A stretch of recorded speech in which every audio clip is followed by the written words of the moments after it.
Magandang araw po sa inyong lahat. Maghuhusga na po tayong lahat. Ganyan po nang gagalaiti si Harry Roque doon sa kanyang video clip. Napanood nyo na po ba? At yan po ay mapayapa pa. Para kay Harry Roque, mapayapa po yung kanya nang gagalaiti siya. Ang tinutukoy ko po ay yung kanyang panawagan na magsindi daw tayo ng kandila tuwing alas 6 ng gabi. Hindi kaya mapatiran ng ugat itong si Harry Roque sa paggagalaiti niya? Isa-isahin po natin at susubukan ko pong intindihin yung kanyang mga pahayag dito. Una niya pong sinabi, maghuhusga na po tayong lahat. Ang tanong, sino kayong lahat? Sino yung tayong lahat na tinutukoy mo, Harry Roque? Kayong kakapiranggot ang bilang? Na hindi man lang mapuno yung inyong venue kapag kayo ay may rally? Yung mga natitira na lang sa kampo ninyo, yung mga supporters ninyo, yung mga naniniwala sa inyo, na unti-unti, actually hindi siya unti-unti biglaan ang pagbawas ng suporta sa inyo. Sila ba ang tinatawag mong tayong lahat? Dahil kung ang tinutukoy mo ay ang buong bayan na tayong lahat, ay nananaginip ka ng gising, Harry Roque. Mayorya po ng taong bayan ayaw na sa inyo. So, sino yung tayong lahat na sinasabi mo? Kakapiranggot na lang po kayo, sa totoo lang. Inaayawan na nga kayo ng taong bayan Dahil sa klase, sa estilo ng inyong pagpapababa kay President Bongbong Marcos. Pinagpipilitan nyo na bumaba siya sa pwesto, na ang inyong paraan ay puro pagmumura, puro pang-iinsulto, panliliba, paninira. Paano kayo magugustuhan ng taong bayan kung ganyan ang style nyo? Hindi na kayo nagbago. So, ang asahan ninyo, yung tayong lahat na sinasabi mo ay mas marami pang mababawas. At ang lalabas niyan ay kayo-kayo na lang ang maghuhusga dahil matagal na kayong hinusgahan ng taong bayan. At yan ang katotohanan. Sunod niyang sinabi, simulan po natin sa pamamagitan ng pagpapahiwatig na tayo po ay maninindigan sa ating karapatan para sisantihin ang presidente dahil hindi na po tapat sa kanyang sinumpaang katungkulan. Ang galing speech ni Harry Roque. Sisimulan daw ninyo or nila sa pamamagitan ng pagpapahiwatig na tayo po, kasi yung pa rin po ang ginagamit niya, tayo daw, lahat daw tayo, tayong buong Pilipinas, tayong lahat ng mamamayan, ay maninindigan sa ating karapatan para sisantihin ang presidente na hindi na daw tapat sa kanyang sinumpaang tungkulin. Ang tanong, sino ba ang hindi naging tapat sa kanyang sinumpaang tungkulin? Sino ba ang nagkaroon ng gentleman's agreement? Sino ba ang nilalaglag ngayon ni Duque?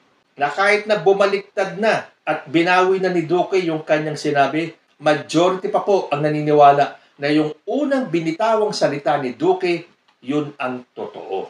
Kaya doon sa sinabi ni Roque na hindi na naging tapat, tanungin nyo muna yung kampo ninyo, Roque, kung sino sa inyo ang hindi naging tapat sa taong bayan bago ka magbato ng salitang hindi na tapat. Sa totoo lang tayo, huwag nyong bilugin ang isipan ng tao dahil hindi nyo na magagawa yan. Kahit na ano pang sabihin ninyo, nanindigan na ang taong bayan at alam na po namin kung sino ang hindi naging tapat sa kanyang tungkulin. So kung may karapatan kayo para sisantihin ang ating presidente, ipakita nyo na. Gustong-gusto namin makita kung paano nyo sisisantihin si President Bongbong Marcos. Aabangan po namin yan. Actually, talagang inaabangan namin mula pa nung nag-rally-rally kayo. Nakailang rally na kayo para sisantihin si President Bongbong Marcos. Pero paggising natin kinabukasan, si Bongbong Marcos pa rin ang presidente ng Pilipinas. Hindi na ba kayo napagod? Hindi nyo ba matanggap ang katotohanan kung sino ang nanindigan at sino ang hinusgahan? Sunod niyang sinabi, gagawin po natin ito sa mapayapang mga pamamaraan tulad ng pagmumura, tulad ng paninira, tulad ng pagkondisyon sa isipan ng tao na si President Bongbong Marcos ay korap at hindi karapat-dapat sa kanyang tungkulin sa mga nakaraang kaganapan. Sino ba ang lumalabas na korap? Kaya nung hindi umubra yung kanilang pagmumura sa kanilang mga rally at sa kanilang mga pang-iinsulto, panliliba kay President Bongbong Marcos, Ngayon, mapayapa na yung kanilang gagawing paraan. At ang sabi niya, tuwing alas 6 ng gabi, tayo po ay magsisindi ng kandila sa labas ng ating mga tahanan. Pero, nung una kong narinig ito, kahapon yata niya sinabi to, paglabas ko po sa bahay, ni isang kandila, wala po ako nakita sa kahabaan ng aming kalsada dito. Wala po, ni isa.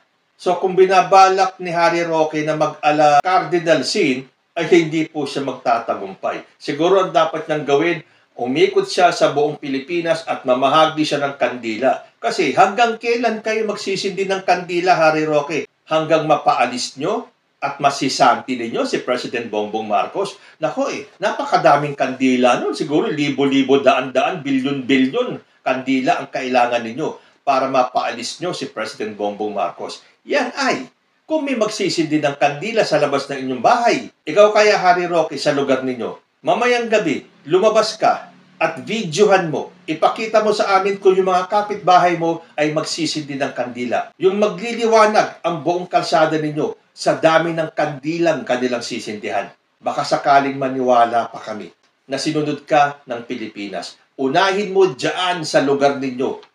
Ipakita mo sa amin na lahat sila ay nagsindi ng kandila at lumiwanag yung subdivision ninyo dahil sa dami ng kandilang sinindihan. Okay ba yon? Hihintayin namin yung video mo. Sabi pa niya, sabihin po natin sa ating mga kapitbahay sa buong bayan na pagsapit ng dilim, magkakaroon po ng liwanag. Matagal na pong nagkaroon ng liwanag. Kaya nga po nanalo si President Bongbong Marcos Nagliwanag po ulit ang kinabukasan ng mga Pilipino. Kayo lang ang nagpapadilim. At kayo ang humaharang para tuluyang magliwanag ang buong Pilipinas. Kayo at ang inyong mga makasariling agenda. Pagpapatuloy pa niya, hindi po tayo gagamit ng puwersa dahil hindi po tayo gaya ng mga teroristang CPP, NPA. Ano ba nangyari sa mga rally ninyo? Hindi ba balak ninyo na kapag kayo ay dumami ng dumami sa inyong mga rally, ay tutuloy kayo sa Malacanang? Hindi ba yun ang pinaplano ninyo nung kayo ay nagrally sa Liwasang Bonifacio? Nagkataong kinulang kayo ng tao na hindi nyo kayang pumunta at lumusob ng EDSA o ng Malacanang. Kaya nga hindi umubra yung inyong binabalak na puwersa dahil wala po talaga kayong puwersa. You do not have the numbers. Kahit na anong sabihin pa ng mga kasamaan mo na wag baliwalain ang puwersa ninyo, wala po talaga kayong puwersa. Alam ko na alam ninyo yan.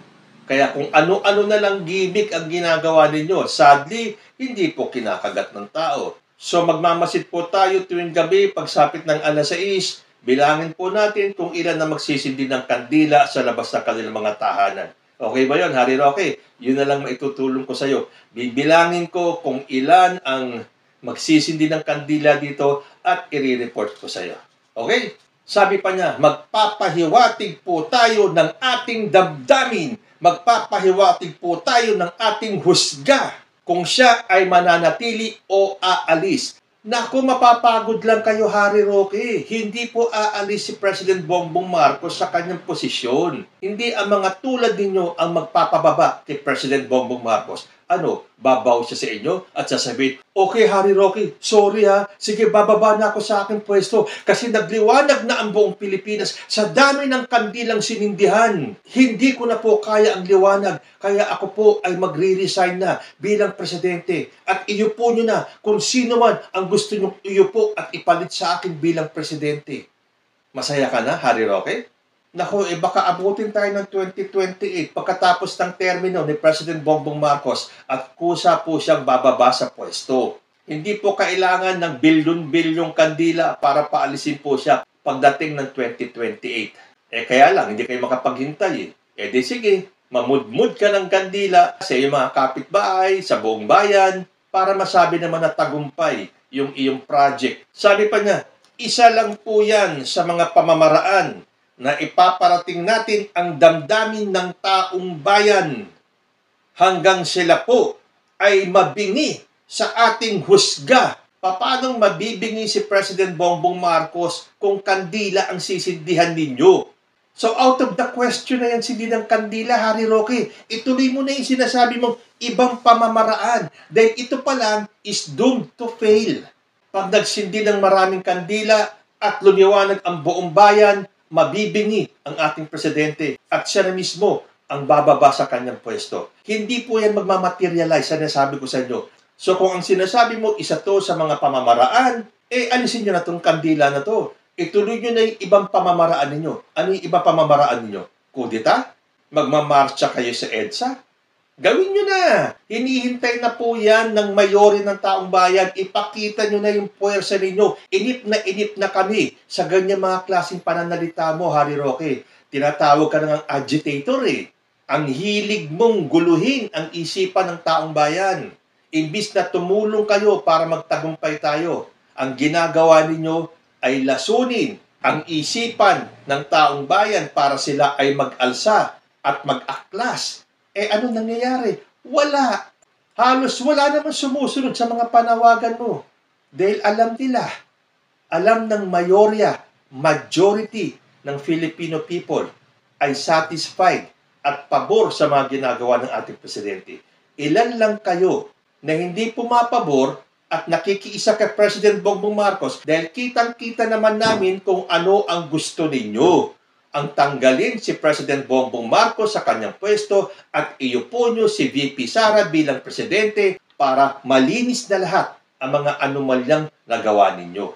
Para hindi na mabukla, para hindi na makita ng taong bayan kung ano yung mga kabulastugan na mga pinagagawa ninyo. Unti-unti na nga lumalabas eh.